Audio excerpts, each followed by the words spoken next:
Meanwhile, the organization Good Governance Africa says Russia's aggression in Europe is highly destructive for African nations. For more on this, I'm joined by Dr. Ross Harvey, Director of Research and Programs at Good Governance Africa. Dr. Harvey, afternoon to you. Thank you so much for your time.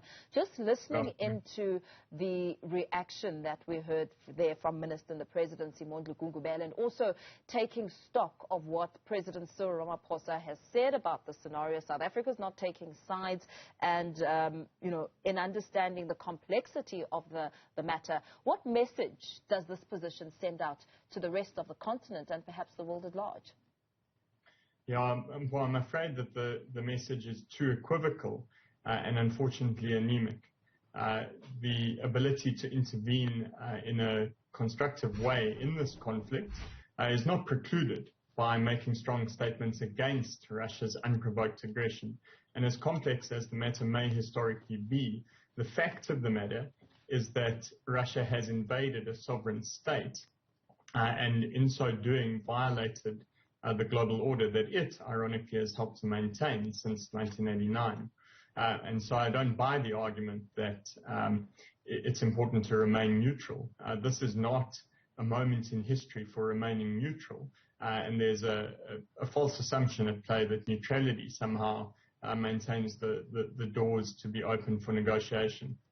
The time for negotiation, unfortunately, seems to be long past, and Putin, by all accounts, will not be prevented from continuing on his destructive path. And this is something against which we should take a stand, because this is destructive, both for South Africa and for the continent. And in fact, I would argue, and we at Good Governance Africa have put the arguments out there that in fact South Africa sitting on the fence at the UN General Assembly vote is a misunderstanding of our strategic interest and perhaps a conflation of party-state that is problematic, and perhaps more importantly, this is a violation of how President Nelson Mandela guided us as far back as 1993, that our foreign policy should be informed by our constitution, which is built on a Bill of Rights. And so we should conduct ourselves in the matters of foreign nations on the grounds of respecting human rights. It is patently clear that Russia has violated the human rights of Ukrainians, their sovereign territory, and it has bombed civilians, including a maternity hospital. There's no room for sitting on the fence when this kind of aggression is in stark display. You say this is not a moment in history to remain neutral. We know that President Ramaphosa is now within the mediation benches to try and broker a solution. But before we speak about the mediation aspect, let's talk about perhaps the thought process that may be behind the decision to sit on the fence and remain neutral. Sure. And so the statement released by the presidency was that South Africa had chosen to abstain from voting at the UN General Assembly for the sake of keeping communication channels open. Now, it is our explicit view that such fence sitting does not maintain channels for negotiation, because the assumption is that negotiation would somehow prevent Putin from engaging in aggression. But the time for that has passed. Putin has done what he has done. He has invaded another sovereign state.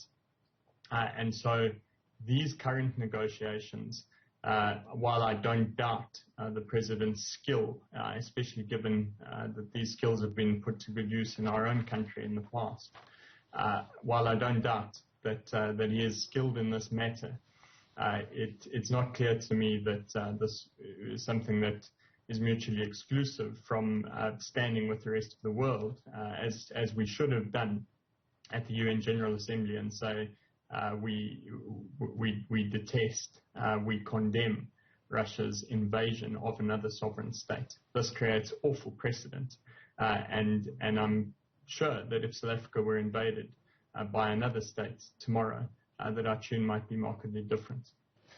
So Russia's aggression in Europe has had a ripple effect on the African countries.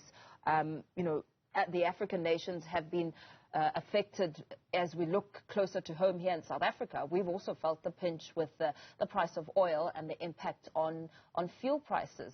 How intricate is this ripple effect when it comes to the African nations?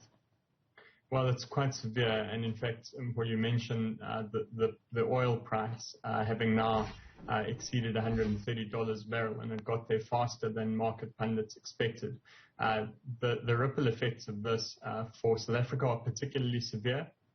They're also perhaps even more severe for the rest of the continent.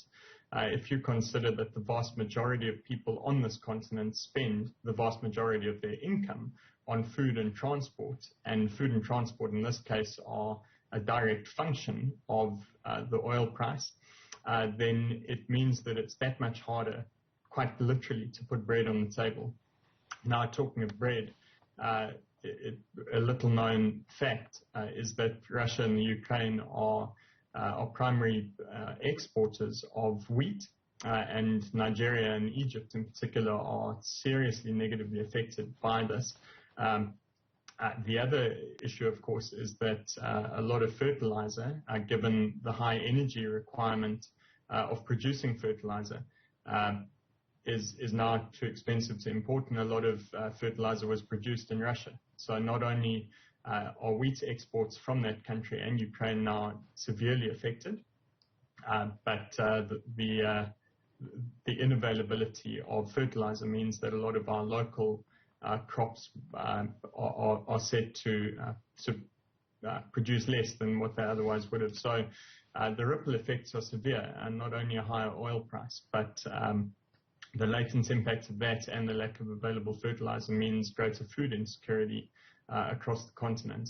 And in fact, what's surprising is that countries that are severely negatively affected as a direct impact of Russia's aggression are also the countries that abstained at the UN General Assembly. But of course, we see a correlation, unfortunately, between arms imports from Russia and voting patterns at the UN. And again, this seems to be a suggestion that those countries that abstain do not want to upset Russia, especially given their dependence on arms imports from that country. Dr. Harvey, there seems some good news on the surface for oil exporting African countries. On the surface, but I think we need to be extremely careful about this. Angola and Nigeria stand to benefit, at least in the short run, from higher oil prices. However, what we must remember here are two very important things. One, many African nations that do export oil continue to be afflicted by what we call an oil curse, and that is the paradoxical relationship between having an abundance of oil and underdevelopment, and so one has to be very careful when the oil price goes up, because it increases the rent pool for existing elites that have typically not governed very well, and certainly not in the interest of their people. The other issue, of course, is that increased cash from fuel exports when the oil price goes up help to subsidize fuel imports. And this is the great tragedy and irony of African oil-producing nations, that they do not produce sufficient fuel as a beneficiated product from their crude oil to actually fuel an economy. And so they use the cash from oil export revenues to fund fuel subsidies. Now, of course, there's more cash available for that, but that increases an unsustainable dependence. The benefit of having a lower oil price is that it forces oil-dependent African nations into economic diversification, which is ultimately an important and good thing. A diversified economy means a diversified, more sustainable tax base, whereas oil-rich nations tend to avoid taxation because their rents come from oil. But that, of course, impedes economic development, and it creates a rentier state where the only access to any kind of income is a function of oil exports. And that is completely unsustainable, because this current price shock is very temporary, and there may be opportunity for African countries who are rich in natural gas to build pipelines and now supply to Europe in the short run. But again, we have to be incredibly careful that in so doing, we do not crowd out alternatives for energy creation, such as solar and wind and hydro, mini hydro, for instance. So I'm very wary of looking for the silver lining. I think that the silver lining would be a scenario reported today by the Financial Times that would see Putin withdrawing from the Ukraine and actually being toppled at home as well. I think we have to be very careful to not imagine that the world is okay with having Putin carrying on doing what he is doing. This is highly destructive, and the precedent is terrible for African nations. Mm-hmm. And the failure to skillfully contain the situation could essentially lead to a full-on world war. How much of an impact do you think President Cyril Ramaphosa will have on the mediation benches? Well, I do pray, along with a lot of others, that God would use him as an instrument of grace in this situation, because frankly, that's where we are. This is not a situation that is easily solved by human reason, and in fact, this is a major part of the problem, is that as a high-stakes gambler, Putin is unplayable. He has played a game of brinkmanship that very few pundits expected he would. His apparent historical justification for imperially trying to expand Russia to recreate a USSR in his own image is something that we just did not expect. And it looks to me very unreasonable in that he's ill-equipped. Somebody inside the Kremlin leaked the war plans, and so it was quite soon within the hands of the CIA and MI6, and it was clear what he was trying to do from the outset, and his plans have been scuppered. He's over-allocated troops to the Ukraine. There's pretty much no other troops. His air force seems to be extremely incapable of actually executing on his war plans, and winter is encroaching, which will mean that troops invariably will be left starving and cold.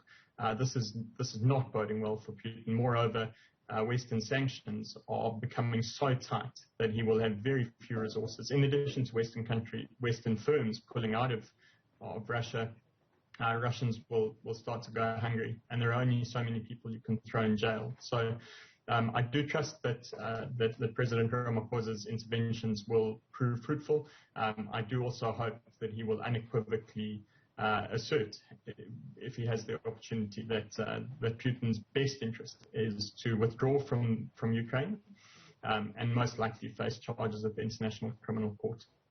Very well. Thank you so much for weighing in there on this discussion. Dr. Ross Harvey, Director of Research and Programs at Good Governance Africa.